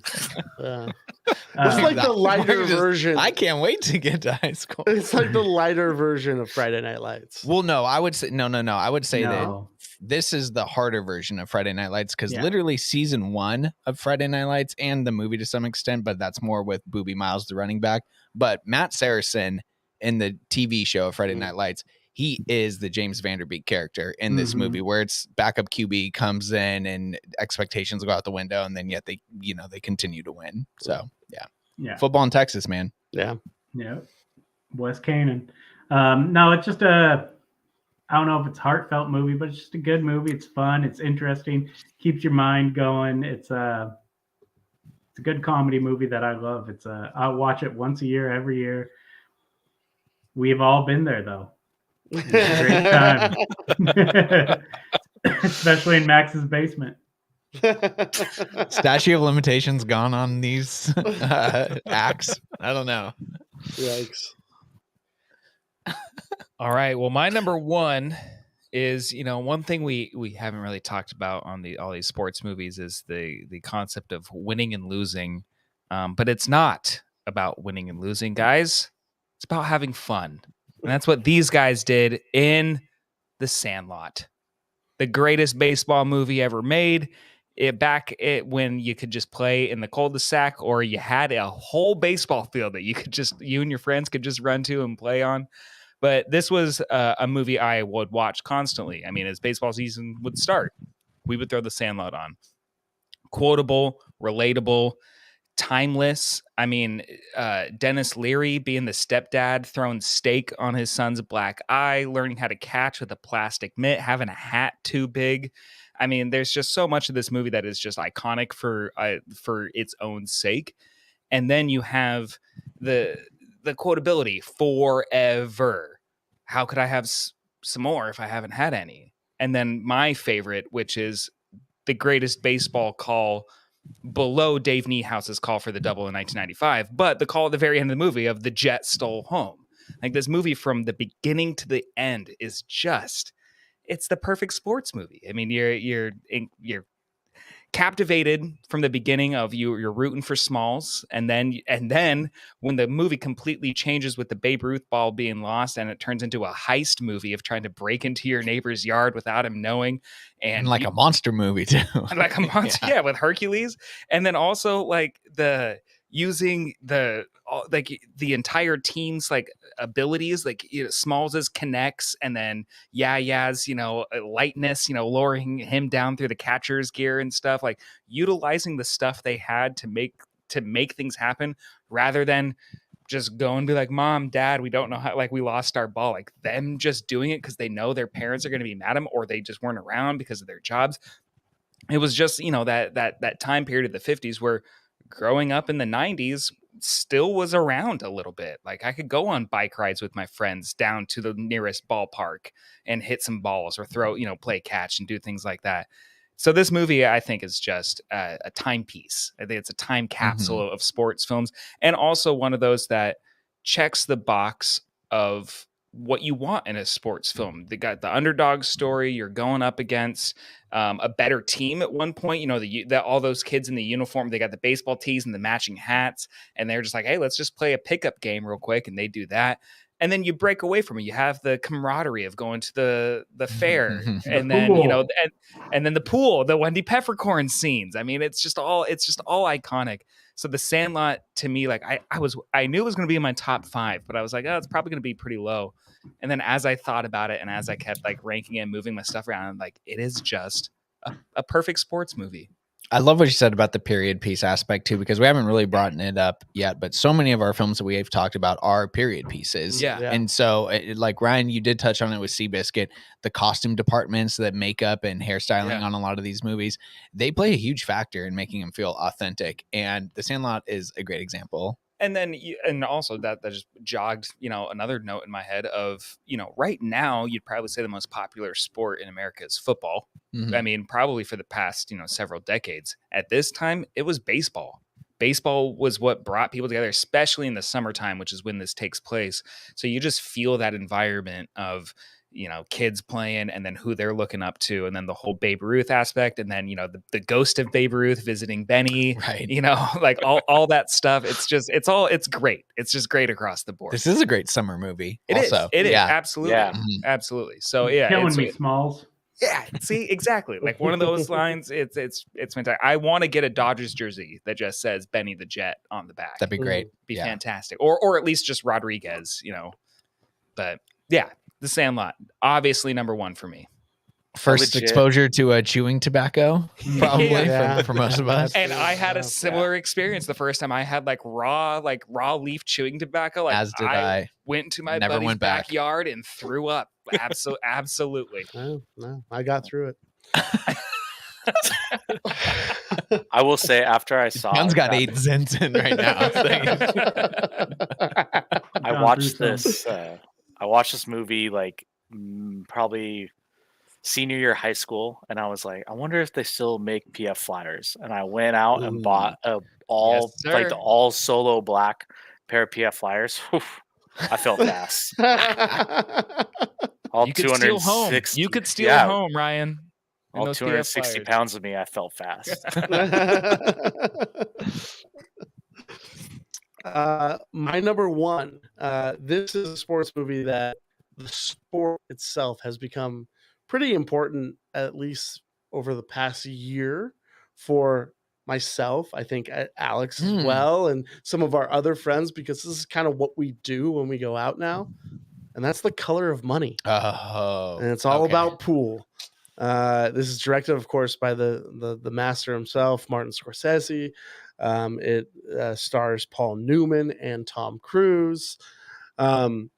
Also, kind of a sports movie within the movie here, because Paul Newman is like the Joe Montana handing off the football Mhm. to Tom Cruise, who is the Steve Young in just like the acting world. So like a meta sports movie a little bit. Wow, yeah. But I mean, if you've ever gone out and played pool and then you watch this movie, like it has got some of the best pool action shots. Scorsese is in his bag when he's doing this. And of course, this is before Casino or Goodfellas. Mhm. This is kind of when he's coming out of his, people would say, low point. Yeah, as that far as run in the movies. 80s Yeah. of after, movies that have now been reclaimed. Right, But yes. of course, yeah. But at the time, everyone thought he was down and out. Mhm. But just some excellent cinematography throughout this. Tom Cruise actually acting, which is something happens in Jerry Maguire. Well, it's something he did for a long time. Then he just kind of stopped caring about capital A. And acting. it's really awesome to see him in Mhm. this film, because he's so young and such in the beginning of his career. He also, like, I think, a lot of people make fun of him in the Top Gun movies for like not knowing how to play sports. I think he actually like really learned how to play pool. Pool for sure. Because he is actually doing the pool shots in this movie.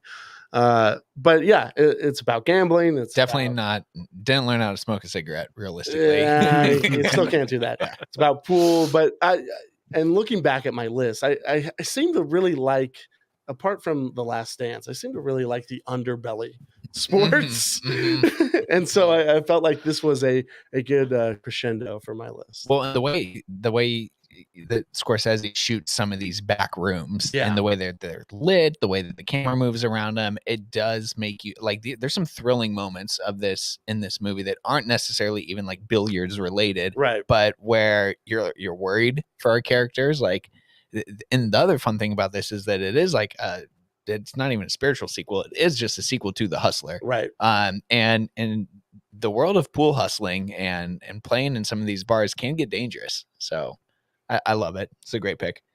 It goes nicely with my number one. It's a Scorsese double feature here Oh. between Max and I, talking about 1980s Raging Bull. Robert De Niro is Jake LaMotta. I feel like, even though he already had in his back pocket, of course, an Oscar-winning performance in The Godfather Part 2. He had made Taxi Driver. He had been in The Deer Hunter. So incredible clout going into this film, and a great relationship with Marty, of course. But had his career not continued in the direction that it wound up being, and of course he's now one of our greatest living actors and all of that, but I feel like his performance in this movie would have almost put him in, and not to say that these other actors who I'm about to mention haven't also been accomplished across their career, but the way that I think of like Patrick Bateman and Christian Bale is the same person, and the way that a lot of people think of Heath Ledger and the Joker as the same person, Bobby De Niro and Jake LaMotta are like, it's insane how deep he went into this role. And I kind of prefaced it a second ago when I was talking about my number 2. I don't know if this is necessarily the best sports movie or even my favorite sports movie, but I think it's the most well-made sports movie, at least that I think I've seen. Just wild fight choreography, the way that Scorsese shoots in the boxing ring, much like the way that he shoots in a pool hall, and I mean, just throughout his career, but it shot in beautiful black and white, and the way that the camera moves around this ring, the ring, and the way that sweat flies and that punches are thrown and the camera speed slows down and speeds up. Now, I'm not sure that, after watching a lot of the Creed movies this past week and stuff, I'm not sure how much of the fight choreography actually holds up and to how realistic that is. But nonetheless, just an incredibly well shot film that I think gets a lot of recognition for being great, but because it is a bummer. Like, this is the first movie that I think we've talked about that is a real bummer. Like, all the things we've said about these movies being inspiring and feel good and lighthearted, none of that is found in Raging Bull. I mean, triggers galore for not only violence because of the content of the boxing, but intimate partner violence, a lot of just like verbal berating between Jake and his girlfriend turned wife in this film. It really shows the demise of and the downfall that a lot of athletes unfortunately go through and suffer. This follows him all the way through his career into like being a late night television talk show host and just like his battle with substance use, and it is just a downer. So like, I hate to end on this note, but at the same time, there's a lot I'm sure that we've left off and people are, clamoring and saying, oh, you got to talk about this. Well, honorable mentions are coming, but if this wasn't on somebody's top 5 list, I don't feel like it would have been a complete pod either. So Raging Bull has to get in there and on the double Scorsese note there. Fantastic. Yeah. You know what? Do you have this on Criterion? Didn't you get this when they reissued it? I do. Yeah, I need to cop that as well because I was looking to go. Luckily, it's on HBO Max right now, but I was looking to go fire up my old DVD that I still had, and I was like, oh no, I got rid of that in preparation for the Criterion release, and then just haven't picked it up yet. Okay, so Ryan, you said you had a list. Morgan, I saw your list a couple days ago. Let's go through and do a couple honorable mentions here before we sign off. So anything else you want to give a shout out to there? Well, I'm really surprised that Max didn't put sneak rounders in. So I figured it was gonna be on the list, but I'll just go quickly through some of these. I'm not gonna really comment on any of them, but like Major League, Happy Gilmore, Talladega Nights, like on the comedy side, really come to mind. And then on the documentary side, Pumping Iron, and then Dogtown and the Z Boys. Yeah, those two. I figured someone was gonna have Lords of Dogtown, and I saw you logged it on link or Letterboxd, and I was like, he's gonna put that on there. I don't need to talk about it. Move on. I thought about it. Extreme sports are sports too. Catherine Hardwicke, an incredible director, and did a great job in this film. She did 13, the movie, the film prior to this, and then her follow-up to Lords of Dogtown is actually Twilight, a movie that we're going to be talking about a lot here on the podcast coming up. So I did think about bringing it up for that reason, but yeah, no, those two as a double feature, Dogtown and Z Boys and Lords of Dogtown, great stuff. Going off Lords of Dogtown, I had Out Cold on mine, but they really don't do any sports. They just snowboard. Well, that's a sport, right? Experiment with hot tubs. Yeah, and I mean, shout out. I mean, we all talked about Remember the Titans, Friday Night Lights, Talladega Nights that Ryan just mentioned. I love Rocky 3 and 4. Ivan Drago in 4, and Mr. T. Clubber Lang. Clubber Lane. Mm-hmm. Yep. And then Any Given Sunday. Yeah, I'm surprised that wasn't on anyone. Well, see, and now that's almost unfair because Any Given Sunday, Remember the Titans, some of those. Yeah. That's when Tim, I think would have came through with some of those. For sure. My favorite baseball movie is Hardball. Yeah. Keanu. Fucking still can't believe they killed G, baby. Yeah. When I was looking at Varsity Blues director Brian Robbins directed Hardball. Oh, really? Yeah. Wow. Okay. Guys got a lane. Stays Sports in guy. it. I like it. Yeah, I had Field of Dreams was big honorable mention for me. Brink, if we're talking about extreme sports, Absolutely. you know. Yeah. I mentioned the bleed into the horror genre. This is more body horror, I guess, but it is one of my favorite bonkers sports movies ever. It's called Battlefield Baseball. It's a Japanese film. It's all about a high school baseball team that has to beat a neighboring high school team, but the neighboring high school team is all zombies. And how you beat them is you kill them as you play the game, but you can only kill them in playing the game. And so they have to find this 5th-year senior that ditches classes that has the super pitch called the Tornado, and they get him on the team. And that changes the whole thing. But there's a lot of body parts flying. There's a lot of blood. There's a lot of violence because they're literally hurling baseballs and bats at people's heads. But Battlefield Baseball, yeah, that's a fun one. There it is. Yeah. No Space Jam? So it was going to be on mine. I was going to have it as an honorable mention, but yeah, I mean, when you think it, but I kind of feel like I covered enough basketball. But when I think about sports movies that I've watched the most, Space Jam is up there. Yeah. Miracle, of course, we've touched on a lot. 42, the story of Jackie Robinson.